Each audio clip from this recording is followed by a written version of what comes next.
Montreal, from the English point of view, they only got the crumbs tossed out from Toronto, right? Toronto was the head, right? All the network heads were right here. So what Andrew Allen, J. Frank Willis, these guys didn't want, they tossed to Montreal, and Rupert can have it, you know. And in Montreal, in those days, there were about 7 or 8 soap operas a day on French and English. And I would play on both, and so would Bill Shatner. Bill Shatner played in French, too. I played in French. And Rupert has a big booming voice himself, about this high, you know. He used to wear his pants up here somewhere, you know, with the braces. But, you know, I liked Rupert. Most people didn't like him. I could work with him. I stay away from him. You don't ever get too close to Rupert, but he was fine. His laughter was always a little false, you know. I was constantly being fired. Personally, one day I was in about two French soap operas, and I was doing Laura Limited, which was an English soap opera.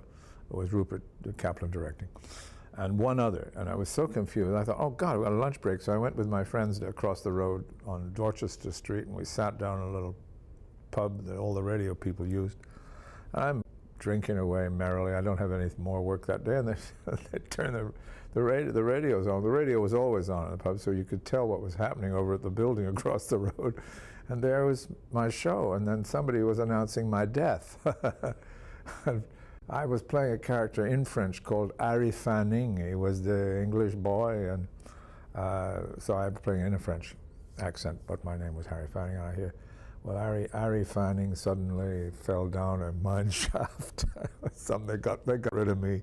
Here I'm listening, sitting drinking. That was how I got fired on one show. Yeah. Bill Shatner had a small part in one broadcast, and who's Bill Shatner? He's a student at McGill. I mean, he's just a guy.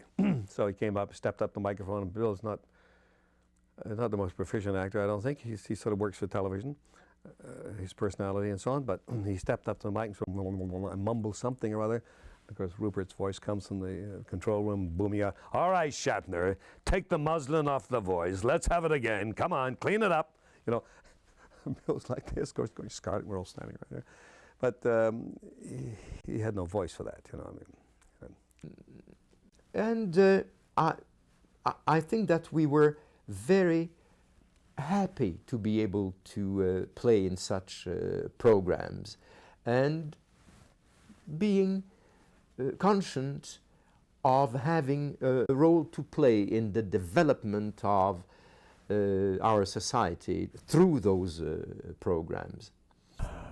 When radio died, a whole art form here died, and still sitting in the CBC, some of those miraculous shows, yellowing with age,